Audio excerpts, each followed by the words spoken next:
ఇది ఆత్మహత్య కాదు, నువ్వు చేసిన హత్య, నువ్వు చేసిన హత్య.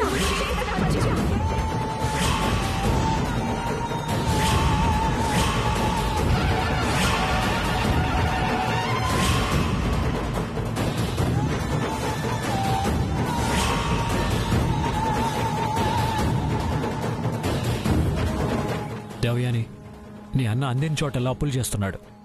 ఆర్థికంగా ఆదుకున్నాను, అవి వ్యసనాల కోసం ఖర్చు పెట్టేస్తున్నాడు. ఎక్కడా సాయం అందకపోతే బుద్ధిగా కుదురుగా ఏదో ఒక పని చేసుకుని బతుకుతాడు అనుకున్నాను. అంతే తప్ప ఇలాంటి నిర్ణయం తీసుకుంటాడని ఊహించలేదు. ఇప్పుడు నువ్వు తప్పించుకోవడానికి ఎన్నైనా మాట్లాడతావు, కానీ నాన్న నిన్ను కాళ్ళు పట్టుకొని బ్రతిమలాడాడు. నువ్వు కనికరించలేదు. చాలా. I don't care.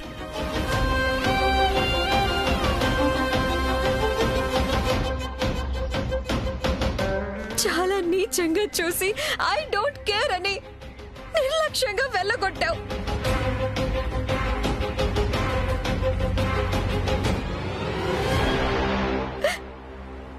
నాన్న నిస్సహాయంగా చూశాడు.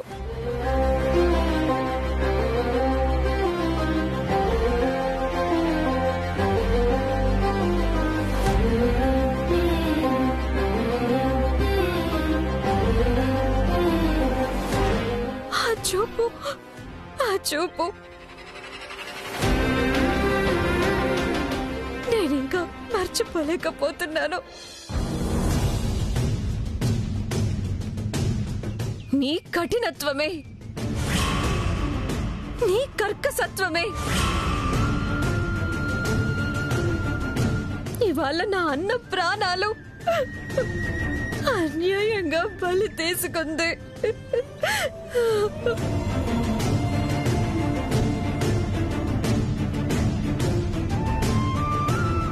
దీనికి నువ్వేం సమాధానం చెప్తావు?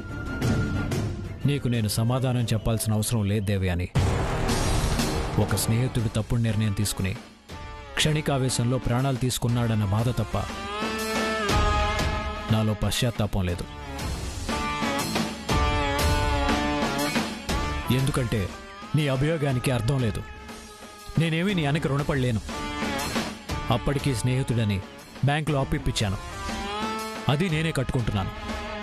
ఇంకోసారి ఇలా ప్రతిసారి ఏదో ఒక రూపంలో ఆదుకుంటూనే ఉన్నాను. ఇప్పుడు నిన్ను అడిగాడా లక్షణ సాయం చెయ్యమని? ఇప్పుడు నిన్ను అడిగాడా ఆ అప్పులన్నీ తీర్చమని?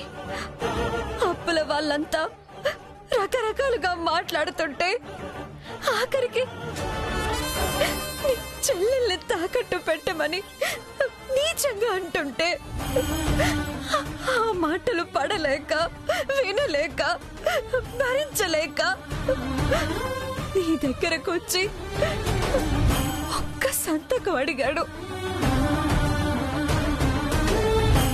నీ సంతకం ఖరీదు నా అన్న నిండు ప్రాణం. ఆ సంతకమే గనక నువ్వు చేసుంటే నీ ఇంట్లో నా అన్నని అవమానించకుండా ఉండుంటే ఈరోజు మాకింత అన్యాయం జరిగేదే కాదు. మా కుటుంబం రోడ్డున పడేదే కాదు. సంతకం చేయటం చేయకపోవటం నా వ్యక్తిగతం. దీనికి దానికి ఎందుకు ముడిపెడతావు? అన్ని లక్షలకి షూరిటీ సంతకం చేసుంటే ఆ అప్పు మీ అన్న కట్టకపోతే మొత్తం అప్పుల వాళ్ళంతా నా ఇంటి మీద పడేవాళ్ళు.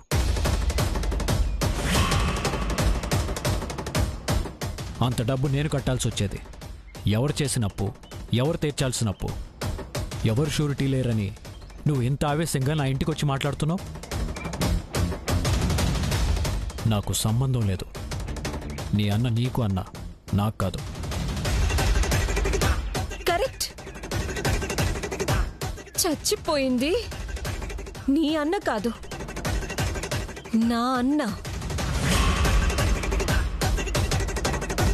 అందుకే ఆ బాధ, ఆ లోటు, ఆ ఆవేశం అన్నీ నాకే ఉంటాయి.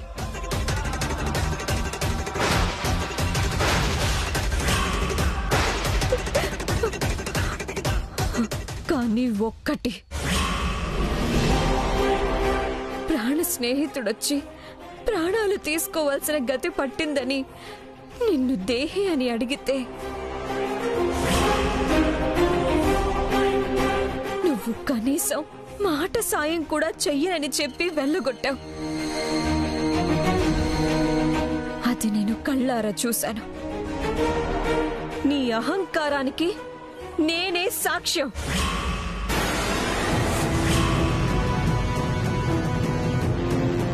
ఏ డబ్బు చూసుకుని నువ్వింత గర్వంగా ఫీల్ అవుతున్నావో, ఏ ఆస్తులు చూసుకుని నువ్వింత పొగరుగా మాట్లాడుతున్నావో ఆ ఆస్తులు లేకుండా చేస్తాను.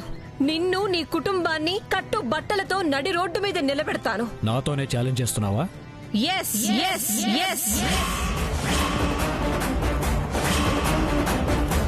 నీతోనే ఛాలెంజ్ చేస్తున్నాను.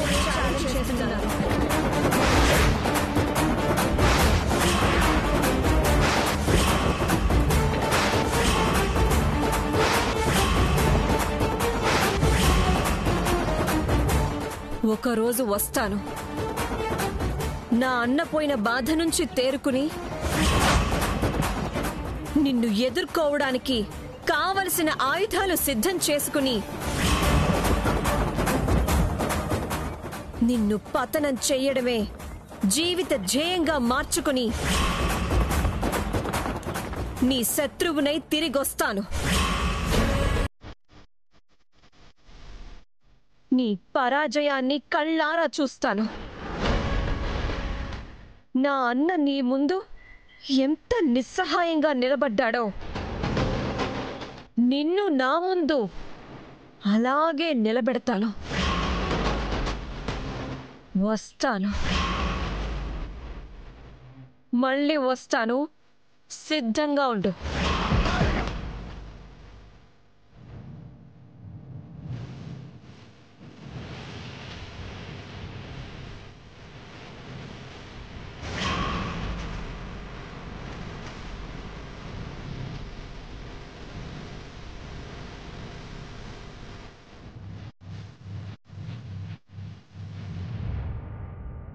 ఆ ఏజేకి కూడా ఈ బూడిదే మిగులుస్తానన్నయ్య.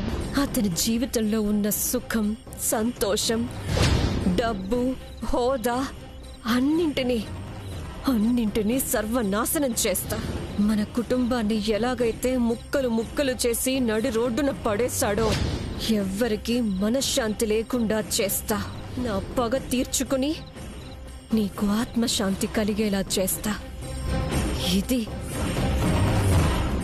నేను నీ మీద చేస్తున్న ప్రమాణం అన్నయ్య.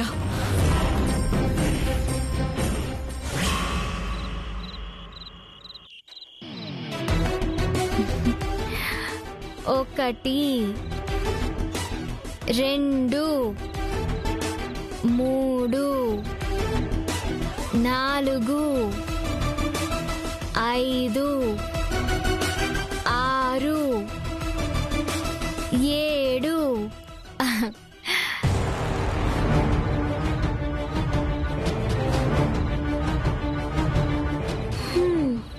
ఏంటి, కాళ్ల నొప్పి భరించలేక కాన్సంట్రేషన్ డైవర్ట్ అవ్వడానికి కౌంటింగ్ చేస్తున్నావా? లేదు కోత్రి, కోడల్ నెంబర్ 3. నాకిలా జరిగింది కాబట్టి నా స్థితిగతులు చూసి ఎంజాయ్ చేయడానికి మీరొస్తారని ఊహించాను. నా అంచనా ప్రకారం నేను 10 అంకెలు లెక్కబెట్టేలోగా వస్తారనుకున్నాను. కానీ 7 అంకెలు లెక్కబెట్టేసరికే మీ ఏడుపు మొహాలతో నవ్వుకుంటూ ఎంట్రీ ఇచ్చారు.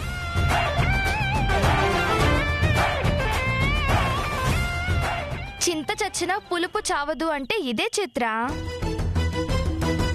ఈవిడ గారికి ఎదుటి వాళ్ళ మీద సెటైర్ వేయడం తెలుసు, కానీ ఏజేని ఊరెళ్లకుండా ఆపాలంటే ఏం చేయాలో తెలీదు.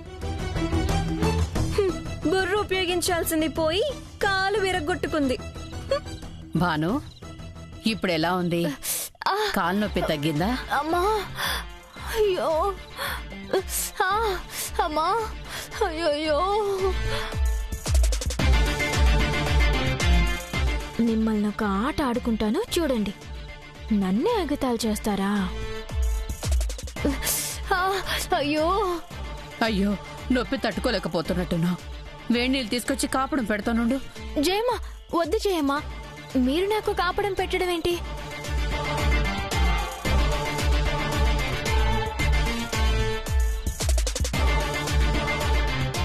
తనే వద్దంటుందిగా జయమ్మ, వదిలేయండి. ఏం మాట్లాడుతున్నావు చిత్ర? కళ్ల ముందే మనిషిలా విలవెల్లాడిపోతుంటే చూస్తూ ఎలా వదిలేయమంటావు? మీరొచ్చే ముందు వరకు బానే ఉంది జయమ్మ. అవును జయమ్మ, మీరొచ్చే వరకు మాతో బాగానే మాట్లాడింది.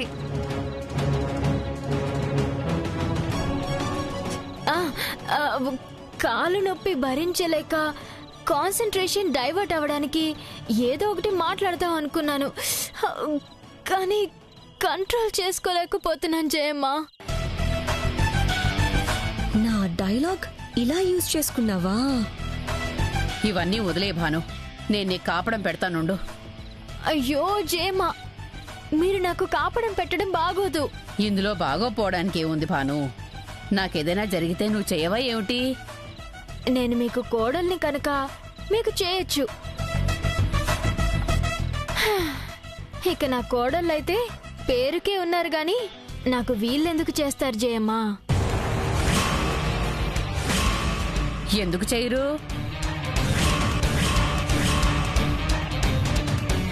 వెళ్ళి వేడినీళ్ళు తీసుకొచ్చి భానుకి కాపడం పెట్టండి.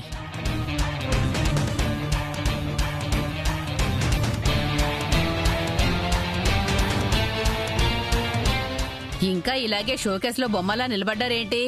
వెళ్ళి పట్టరండి.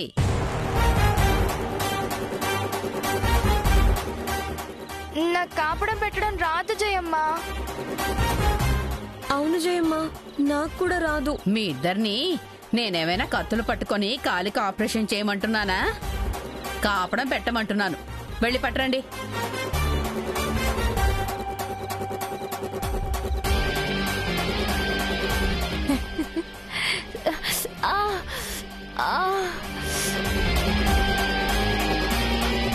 భాను, కాపడం పెట్టించుకొని కాస్త రిలాక్స్ అవ్వు, తగ్గిపోతుంది. నీ అలికడి లేకపోతే ఇల్లంతా బోసిపోయినట్టుంది. అలాగే జయమ్మా. ఆ.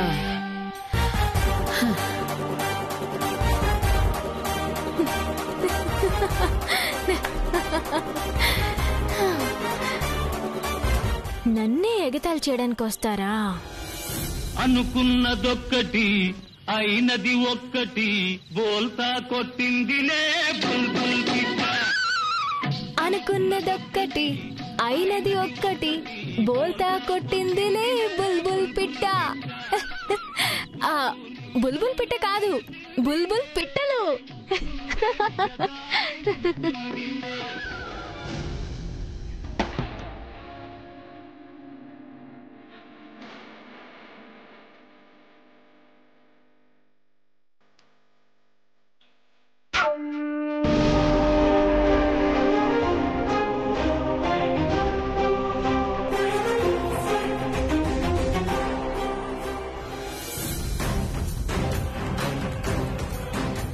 నమస్కారం అండి. నమస్కారం. కూర్చోండి.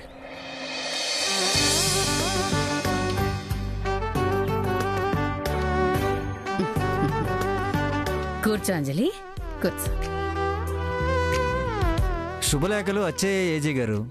ఆనవాయితీ ప్రకారం మొదటి శుభలేఖ వియ్యాల వారికి ఇవ్వాలి కదా.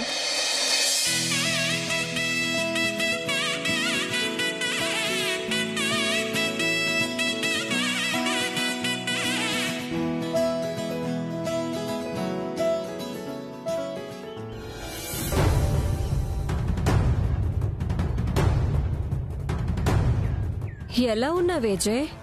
నేను చాలా బాగున్నాను.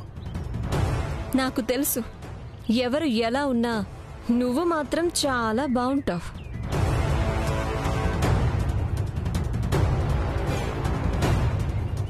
వచ్చిన వాళ్ళకు కాఫీలో జ్యూస్లో అరేంజ్ చేయొచ్చు కదా.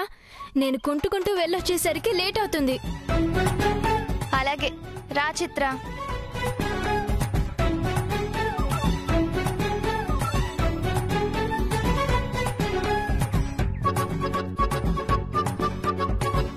ఈ మహాతల్లికి చేయడం ఎక్కువ అనుకుంటే ఈవిడ చెల్లి బ్యాచ్ కూడా తగలడింది.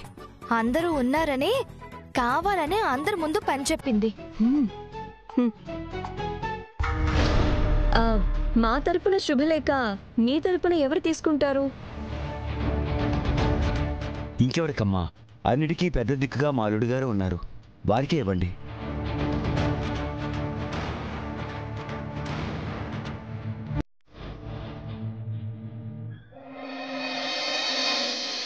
భాను వెళ్ళి తీసుకో.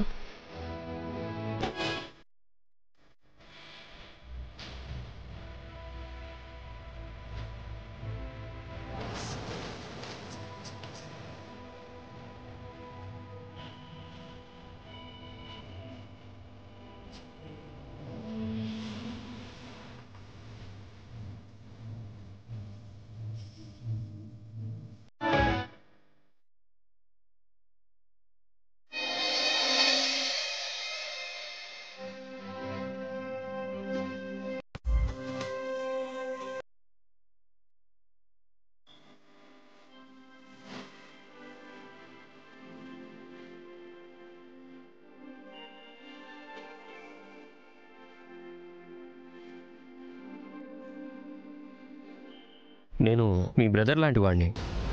ఒక మాట చెప్తాను, ఏమనుకోరు కదా? పర్లేదు, అడగండి. ట్రెండ్కు తగ్గట్టుగా మీ డ్రెస్సింగ్ లేదు.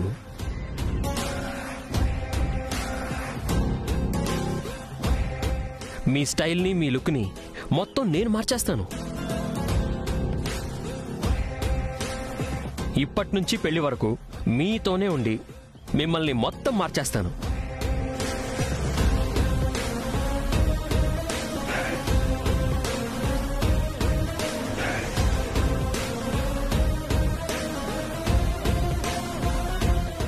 నీకంత శ్రమ దేనికిలే బద్రి. నువ్వు మార్చేంత ఓల్డ్ ట్రెండ్ ఏమీ విష్ణు కంటిన్యూ చేయట్లేదు.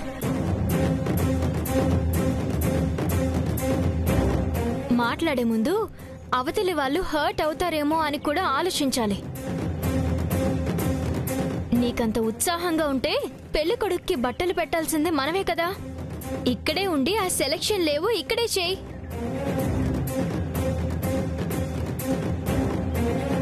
ఎవరి టేస్ట్లు వాళ్ళవి. మనం సలహా ఇచ్చేవరకే. సెలక్షన్ వాళ్ళ కంఫర్ట్ని బట్టి చేసుకుంటారు. కాబట్టి నువ్వు జోక్యం చేసుకోవడం అనవసరం.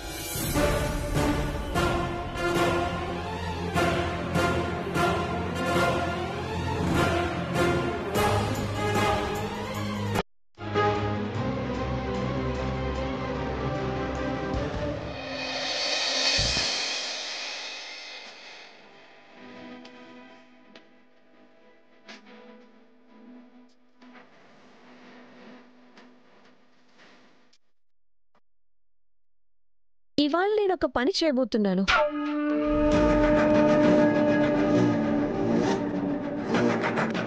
అటువైపు ఇటువైపు నేను కావాల్సిందాన్నే కదా. అప్పుడు నేను ఎక్కడైనా ఉండొచ్చు కదా.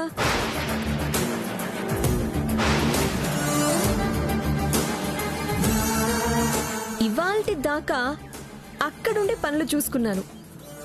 ఇవాల్టి నుంచి ఇక్కడుండి పనులు చూసుకుంటాను.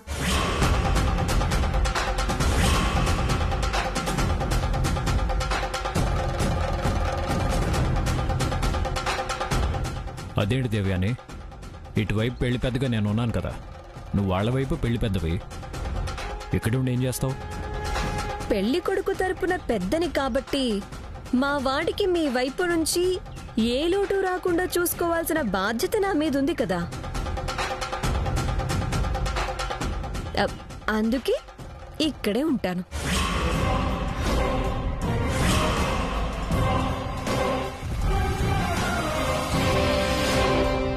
ఇది నా ఇంట్లో జరిగే పెళ్లి కాబట్టి ఎవరికి ఏ లోటు రాకుండా నేను చూసుకోగలను. అంటే నన్ను ఇక్కడ ఉండొద్దు అంటున్నావు అంతేనా?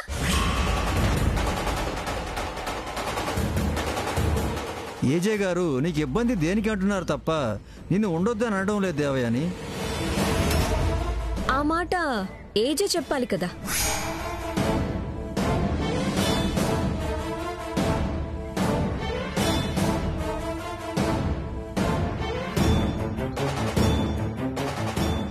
నాకేం అభ్యంతరం లేదు.